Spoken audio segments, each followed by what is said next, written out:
जय हिंद दोस्तों। तो आज हम पढ़ेंगे मिट्टी के बारे में। तो मिट्टी के प्रकार के बारे में पढ़ेंगे जो नदियों के द्वारा लाई जाती है, जिससे हम कहते हैं जलोढ़ मृदा के बारे में। तो चलिए हम शुरू करते हैं जलोढ़ की मृदा के बारे में, शुरू से लेकर के अंत तकला। ये क्लास करने के बाद आपको पूर्ण रूप से जलोढ़ मृदा के बारे में टोटल कॉन्सेप्ट आपको समझ में आ जाएगा, चाहे वो बोर्ड लेवल का हो, चाहे वो बड़े कंपटीशन का भी एग्जाम हो, चाहे वो यूपीएससी हो, बीपीएससी हो, चाहे वो स्टेट पीसीएस हो, एंड किसी भी तरह का वन डे एग्जाम हो, सबके लिए यह मिट्टी से क्वेश्चन जो है वो पूछा जाता है। खास करके हर एक एग्जाम में एक नई क्वेश्चन पूछा ही जाता है। तो चलिए शुरू करते हैं जलोढ़ मृदा के बारे में।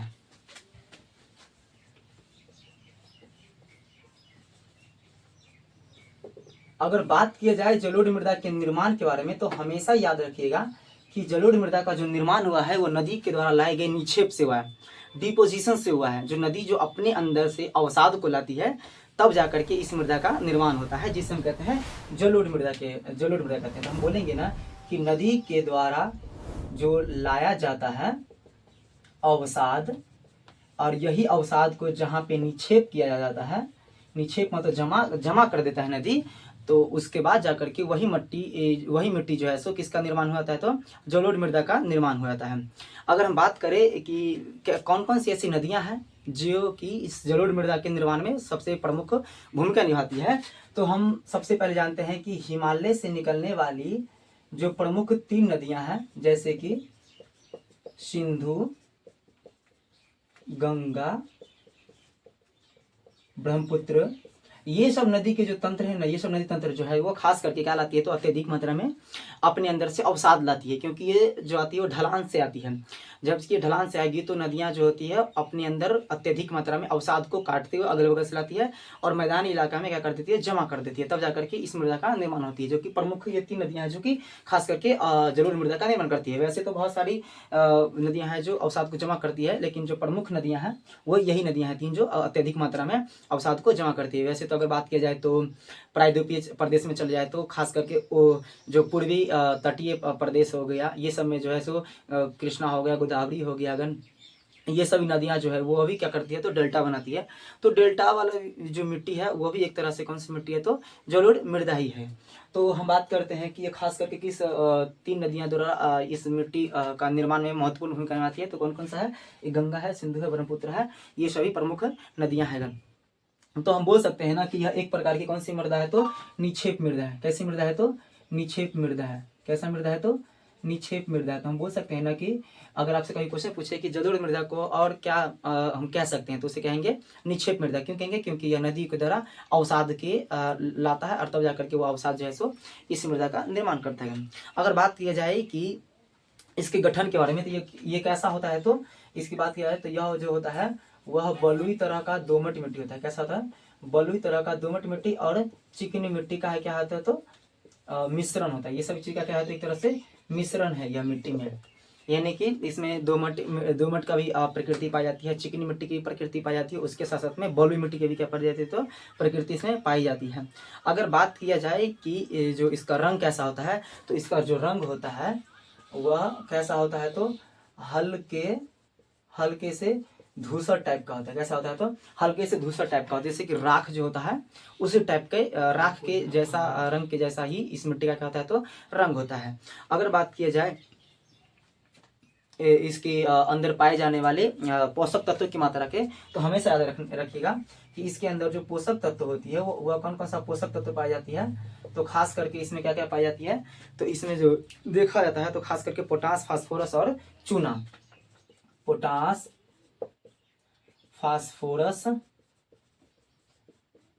और चूना जैसे पोषक तत्व की मात्रा सर्वाधिक मात्रा में पाया जाता है, अत्यधिक मात्रा में पाया जाता है। लेकिन अगर बात की जाए कि इस मिट्टी में किस चीज की कमी होती है, तो इस मिट्टी में वो खास करके क्या बोलते हैं, तो नाइट्रोजन और जैव पदार्थ की कमी होती है। किसकी कमी होती है, तो कमी किस चीज की होती है इस मिट्टी में, तो इस मिट्टी में कमी होती है नाइट्रोजन और जैव पदार्थ की। किसकी, तो नाइट्रोजन और जैव पदार्थ की कमी होगी। अब जरा यहाँ पे एक सोचिए कि अगर जिस मिट्टी में जैव पदार्थ की कमी होगी तो क्या इसमें ह्यूमस की मात्रा कम रहेगी कि ज़्यादा रहेगी। तो जब भी जैव पदार्थ की बात किया जाता है तो जैव पदार्थ की कमी होगी तो उस मिट्टी में क्या होगी, तो ह्यूमस की मात्रा भी कम होगी। तो हम बोल सकते हैं ना कि ह्यूमस की मात्रा भी क्या होगी, तो ह्यूमस की मात्रा भी क्या होगी, तो कमी होगी। क्या होगी? तो कमी होगी। तो ये दो चीज़ खास करके याद रखिएगा कि इसमें किस चीज़ की प्रधानता होती है और किस चीज़ की कमी होती है। तो ये सबसे ज़्यादा मात्रा में क्वेश्चन को क्या किया जाता है? तो पूछा जाता है। अगर बात किया जाए उपजाऊ के बारे में, तो यह जो मिट्टी है वह कैसा है? तो उपजाऊ में सर्वाधिक उपजाऊ है। कैसा है? तो सर्वाधिक मात्रा में उपजाऊ करता है, सर्वाधिक उपजाऊ होता है। और सर्वाधिक उपजाऊ होता है इसलिए बोला जाता है कि इस मिट्टी में जो है वह गहन कृषि सर्वाधिक मात्रा में होता है। गहन कृषि यानी कि अपने पेट पालने के लिए कृषि सबसे ज्यादा मात्रा में इस तरह की मिट्टी में किया जाता है। इसलिए आप देखे होंगे कि जो इस मिट्टी के इलाके में अत्यधिक मात्रा में लोग बसते हैं, यानी कि इसी मिट्टी में जो है सो क्या होता है? तो सर्वाधिक मात्रा में घनत्व होता है, पॉपुलेशन होता है किस चीज का? तो जनसंख्या के, यानी कि सर्वाधिक जनसंख्या घनत्व अगर कहीं पे देखने को मिलता है, सर्वाधिक जनसंख्या घनत्व कहीं पे देखने को मिलता है तो वह कौन सी मिट्टी में होती है? तो जलोढ़ मिट्टी में होती है। कौन सी मिट्टी में होती है? जलोढ़ मिट्टी में। क्यों? क्योंकि यह सर्वाधिक मात्रा में उपजाऊ होती है। और जैसे ही कोई भी मिट्टी अत्यधिक मात्रा में उपजाऊ होगी तो उस एरिया के अगल बगल में लोग बसना शुरू करेंगे, क्योंकि उन्हें आसानी से वहाँ पे क्या कर सकते हैं? तो फसल को उत्पादन कर सकते हैं, जिससे कि अपना पालन पोषण कर सकते हैं। इसलिए ना बोलते हैं कि इस मिट्टी में जो है वह गहन की कृषि किया जाता है और अत्यधिक मात्रा में जो है सो यहाँ पे जो है सर्वाधिक मात्रा में जनसंख्या का घनत्व पाया जाता है। अगर बात किया जाए कि इस मृदा का फैलाव कहाँ कहाँ तक है, तो इस मृदा का जो फैलाव है, इस मृदा का जो फैलाव है वह उत्तर भारत से लेकर के प्रायद्वीपीय वाला जो प्रदेश है उन सभी रीजनों में जो नदी प्रवाह कर रही है उन सभी क्षेत्रों में जो है सो ये जलोढ़ मृदा पाई जाती है। खास करके आप देख लीजिएगा, राजस्थान का उत्तरी राजस्थान हो गया, उसके साथ साथ पंजाब का कुछ रीजन हो गया, हरियाणा कुछ रीजन हो गया, उसके नीचे आएगा तो आपको मिल जाएगा यूपी मिल जाएगा, बिहार मिल जाएगा, उसके बाद फिर आपको मिल जाएगा यहाँ बंगाल मिल जाएगा, और फिर बंगाल के फिर आगे बढ़िएगा तो बीच में बांग्लादेश है, बांग्लादेश के फिर इधर नॉर्थ ईस्ट की ओर जाएगा तो आपको ब्रह्मपुत्र वाले रीजन मिल जाएगा, यानी असम मिल जाएगा।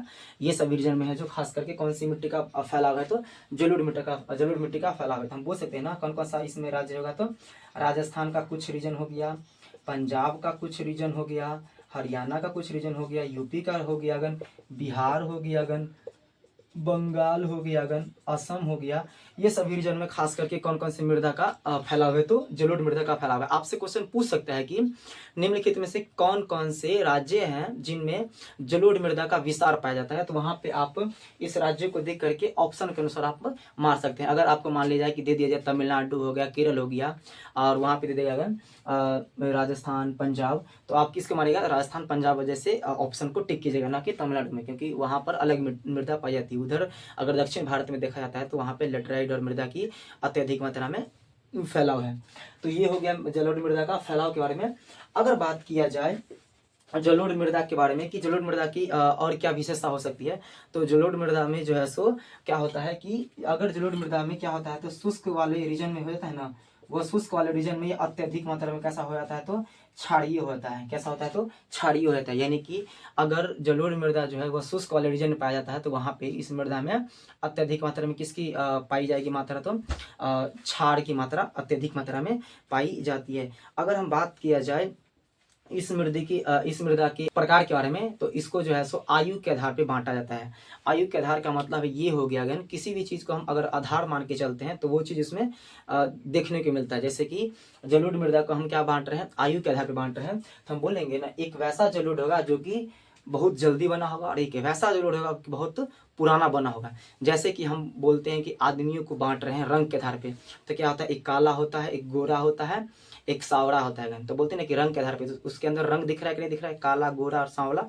उसी तरह मिट्टी को इस जलोढ़ मिट्टी को क्या बांट रहे हैं? तो आयु के आधार पे बांटे। आप 10th क्लास में जाइएगा जहाँ पे आपको मृदा संसाधन मिलेगा तो वहाँ पे आपको देखने को मिलेगा कि इनकी जो ये जलोढ़ मृदा होती है इसको आयु के आधार पे बांटा जाता है। 2 तरह के आयु के आधार पे 2 प्रकार के होते हैं। कितने तरह के होते हैं? तो 2 तरह के होते हैं। आयु के आधार पे कितने तरह के होते हैं? 2 तरह के होते हैं। एक होते हैं पुरानी जलोढ़, एक होती है नई जलोढ़।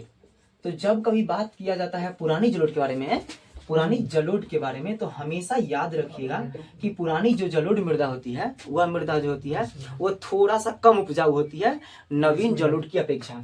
अगर अत्यधिक मात्रा में बात किया जाए कि उपजाऊ कौन सी होती है, तो सर्वाधिक मात्रा में कौन उपजाऊ होती है? तो ये नई जलोढ़ मिट्टी होती है, जिसे हम कहते हैं नई जलोढ़ मिट्टी को हम क्या कहते हैं? तो खादर कहते हैं। क्या कहते हैं? तो खादर कहते हैं, और पुरानी जलोढ़ को क्या कहते हैं तो पुरानी जलोढ़ को बांगर कहते हैं। पुरानी जलोढ़ को क्या कहते हैं तो बांगर कहते हैं। लेकिन अगर जब भी हम दोनों में तुलना करने की बात करें कि दोनों में से सबसे ज्यादा मात्रा का उपजाऊ कौन होगा, तो सर्वाधिक मात्रा में कौन सा उपजाऊ होगा, तो ये मिट्टी होती है जलोढ़ मिट्टी, नई नवीन जलोढ़ मिट्टी होती है या नई जलोढ़ मिट्टी होती है, जिसे हम कहते हैं खादर। और यह थोड़ा सा क्या होती है तो ये कम उपजाऊ होती है। क्या होती है तो थोड़ा सा कम उपजाऊ होती है नई जलोढ़ मिट्टी की तुलना में। अगर आपको याद रखने की बात की जाए कि दोनों में कौन सी अत्यधिक मात्रा में उपजाऊ होगा, तो आप हमेशा याद रखिएगा कि ख से खाद होता है और ख से क्या होता है तो खादर होता है। तो हमेशा रखिए, याद रखिएगा कि जो खाद डालने पे खेत में क्या होता है कि अत्यधिक मात्रा में उपजाऊ होता है। इसलिए बोल देंगे कि खादर मिट्टी को याद रखने के लिए ख से खाद और ख से खादर, यानी कि अत्यधिक मात्रा में क्या है तो उपजाऊ है। अगर बात किया जाए कि जलोढ़ मिट्टी जो होता है यह प्रतिवर्ष, नवीन जलोढ़ मिट्टी जो होता है वह प्रतिवर्ष जो है सो क्या करता है तो नदी के द्वारा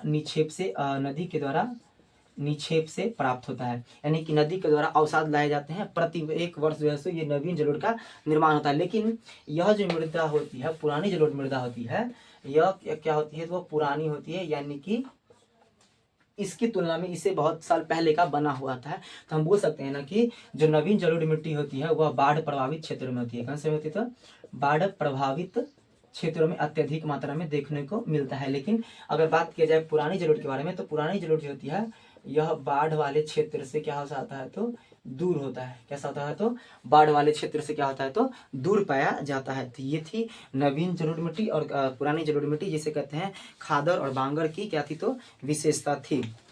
अगर बात किया जाए कि नवीन और जलोढ़ में, तो नवीन और ये नई और पुरानी जलोढ़ में यानी कि खादर और बांगर में कंकड़ की मात्रा अत्यधिक मात्रा में पाई जाती है। कंकड़ की मात्रा में अत्यधिक मात्रा में कौन सी पाई जाती है तो नवीन जलोढ़ में और पुरानी जलोढ़ में अत्यधिक मात्रा में पाई जाती है।